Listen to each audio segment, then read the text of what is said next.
Yo yo yo! Salut les turfeuses, salut les turfeurs, et bienvenue pour un nouveau pronostic de Benoît Requin. Merci pour vos likes, pour vos commentaires. N'hésitez pas à vous abonner pour recevoir tous mes pronostics tous les jours et pour accéder à tous mes tickets pour la course du Quintet. Rendez-vous directement dans mon commentaire épinglé. Ok, place au pronostic du Quintet du jeudi 24 février, direction Paris-Vincennes pour le prix de Marcena. Trop attelé, 2850 mètres, 15 partants, réunion 1, course 1, indice de confiance 1 sur 5. Petit retour sur le Quintet du mercredi 23 février. Dans mon pronostic, il ne manquait que Mrakshmoon qui était mon cheval de complément. Ok, c'est parti, on commence le pronostic et on commence avec le numéro 1. Hooper des Chasses. Il vient de remettre les pendules à l'heure après 4 échecs consécutifs. C'est le... Attendez, d'habitude je commence par l'entraîneur, excusez-moi. On écoute d'abord l'entraîneur. Alors Alain Rogier, Hooper des Chasses faisait une petite rentrée dernièrement, on n'a pas cherché à démarrer, il était nettement mieux. Il demeurait délicat à son arrivée à la maison, mais il devient de plus en plus maniable. Il est bien dans sa tête, en courant à l'économie, il doit être capable de se glisser à l'arrivée. Alors ce que j'en pense d'Hooper des Chasses, il vient de remettre les pendules à l'heure, je disais, après 4 échecs consécutifs. C'est le moins riche de la course, il monte aussi de catégorie, mais sur sa forme, méfiance. Le numéro 2, Hurricane Steed, et on écoute Franck Blandin.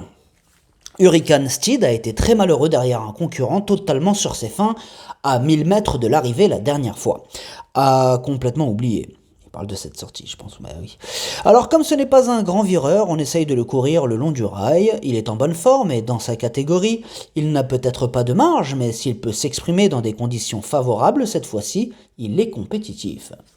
Alors, ce que j'en pense d'Hurricane Steed, lui, c'est tout d'abord, lui, c'est mon cheval de complément en cas de non partant. Eh bien, lui aussi ne brille pas par sa régularité. Vous voyez par vous-même, en 10 courses, il n'a terminé que 2 fois à l'arrivée. Mais bon, c'est vrai qu'il reste capable de coups d'éclat. C'est une surprise possible. Le numéro 3, Héraclion des Bois. Et on écoute Philippe Gendry. Héraclion des Bois faisait une rentrée ferrée la dernière fois. Il est très bien à la maison. Il va courir avec le bonnet plein pour le motiver. Il l'avait eu à l'épreuve de qualification et ne l'a plus eu depuis. Normalement, il est capable de s'adapter à toutes les tactiques. Jugé sur ses valeurs du printemps dernier, il a la pointure d'un tel lot, c'est avant tout une question de volonté avec lui. Alors, ce que j'en pense d'Héraclion des Bois, eh bien, il reste quand même sur 5 échecs consécutifs. Et puis, là, du coup, on a besoin qu'il nous rassure. Le numéro 4, Harry de Sassy. Et on écoute Charles Mautier. Harry de Sassy n'a pas couru après sa bonne tentative début novembre. Je tiens à le faire vieillir. Il a un véritable moteur et a peu couru. Il effectue ici une rentrée. Il risque vraiment de manquer. Il est préférable de faire l'impasse. En mars, il a une course à faire dans laquelle il sera nettement plus compétitif. J'ai espoir de faire un très bon meeting d'hiver prochain avec lui. Alors, ce que j'en pense d'Harry de Sassy. Bon, alors tout d'abord, quand un entraîneur nous incite à écarter son cheval, premier truc que je fais, je regarde la liste rouge. Bon là je l'ai regardé, mais j'ai pas trouvé M. Charles Mautier. Donc, il n'est pas sur ma liste rouge. Et donc, je vais lui faire confiance. Voilà. Alors, ce que j'en pense d'Harry de Sassy, c'est une rentrée totalement ferrée. On ne l'a pas revu depuis début novembre. Sa tâche s'annonce délicate. Le numéro 5, Affiez-nous. Et on écoute Thibault Lamarre. Affiez-nous a eu un peu de mal à entrer dans le meeting d'hiver. Il n'est pas encore au niveau qui était le sien au début de l'été 2021. Néanmoins, sa dernière sortie est encourageante, je le trouve sur la montante. Je le défère des 4 pieds pour la première fois et lui retire les bottines, il devrait réaliser une bonne course et disputer l'arrivée. Alors, ce que j'en pense d'Affiez-nous, il a terminé 3e de ses 2 dernières courses et dans des lots qui tenaient la route. Là, il est déféré des 4 pour la première fois, il garde son mot à dire. Le numéro 6, Anzaro du Bocage. Et on n'aura pas les commentaires de l'entraîneur de ce numéro 6. Alors, ce que j'en pense d'Anzaro du Bocage, la régularité ne fait vraiment pas partie de ses principales qualités. Comme d'habitude avec Anzaro du Bocage, ce sera tout ou rien. Le numéro 7, Elencio. Et on écoute Alphonse Van Bergen. Elencio n'avait pas couru depuis un petit moment et n'avait pas beaucoup de travail. Or, l'allure a été très sélective. C'en était trop pour lui. Là, il a bien travaillé, c'est la première fois qu'il sera déféré des quatre pieds et j'ai un peu peur pour la descente. Attendez. Et j'ai un peu peur pour la descente et à la fin, raison pour laquelle il aura une paire de cloches. Normalement, il devrait faire une bonne performance. Alors, ce que j'en pense d'Elencio, eh ben encore un qui sera déféré des quatre pour la première fois de sa vie. Bon, décidément, ils ont tous visé cette course, ma parole. Alors, ajoutons qu'il a été préparé spécialement pour cette course, contrairement à sa dernière sortie, il est incontournable. Le numéro 8, Adol du Palma, et on écoute Jean-François Senet. Adol du Palma n'a pas bénéficié d'un parcours favorable lors de sa dernière sortie. C'était trop difficile, d'autant que le rythme était très élevé. À l'entraînement, il ne montre aucun signe de faiblesse, il est très bien, il trouve l'occasion de se racheter.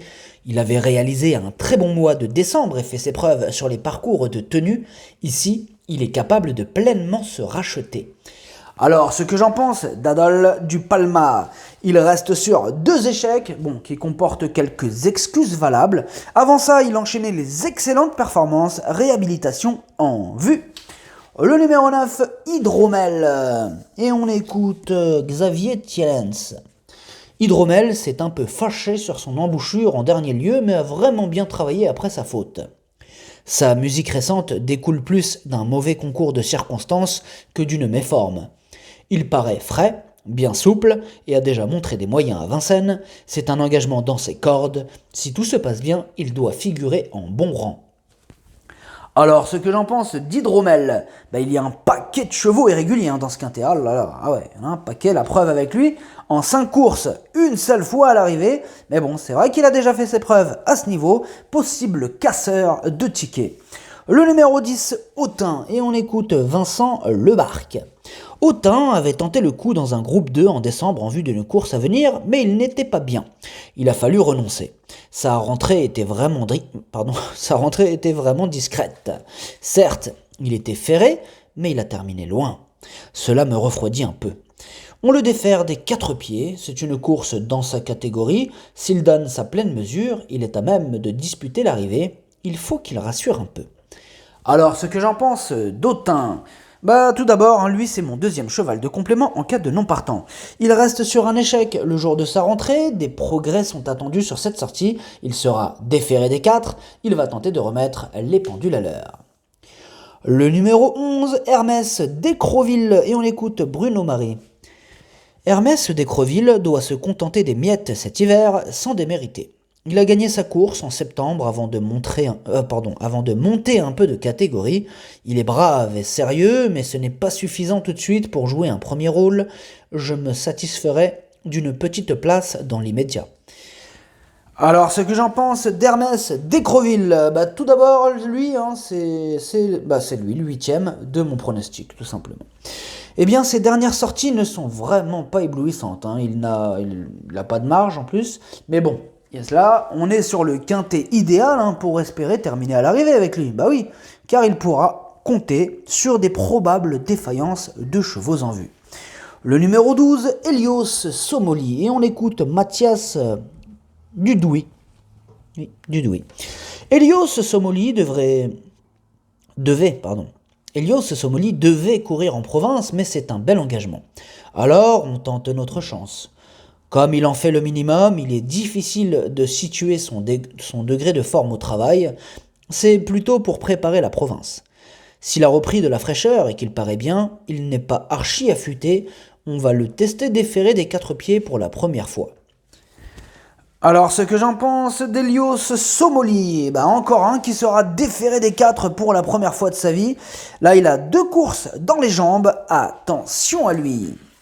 Le numéro 13, Hove Pont-Vautier. Et on n'aura pas les commentaires de l'entraîneur pour ce numéro 13. Alors, ce que j'en pense de Hove Pont-Vautier. Il alterne disqualification, échec et victoire. Bon, c'est clair, il n'est vraiment pas fiable, mais pourtant compétitif. Encore un possible trouble-fête.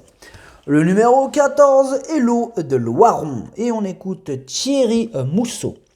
Hello de Loiron avait besoin de ça en dernier lieu. C'était vraiment une rentrée pour Paris. Il avait eu auparavant un problème de circulation du sang dans les pieds et le déferrage coup sur coup ne l'avait pas aidé. C'est pour ça qu'il court plaqué ici. Je ne sais pas s'il sera assez prêt pour un quintet à Paris. Il semble bien, mais pas démonstratif à l'exercice, et je suis un peu dans le doute.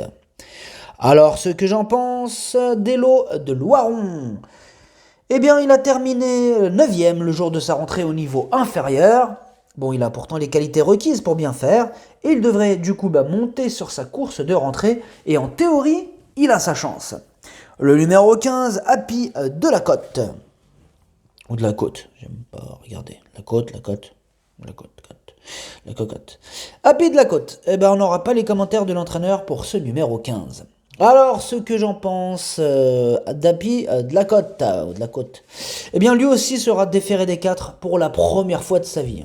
Vous avez vu, ils ont tous visé cette course. C'est aussi le plus riche de la course. Il semble en mesure de frapper un grand coup. Le pronostic, ça donne 15, 8, 5, 7, 12, 14, As. Merci d'avoir suivi cette vidéo. N'hésitez pas à vous abonner pour recevoir tous mes pronostics tous les jours. Et pour accéder à tous mes tickets pour la course du Quintet, rendez-vous directement dans mon commentaire épinglé. À jouer avec modération. Bonne chance. Chopez-le moi. Ciao.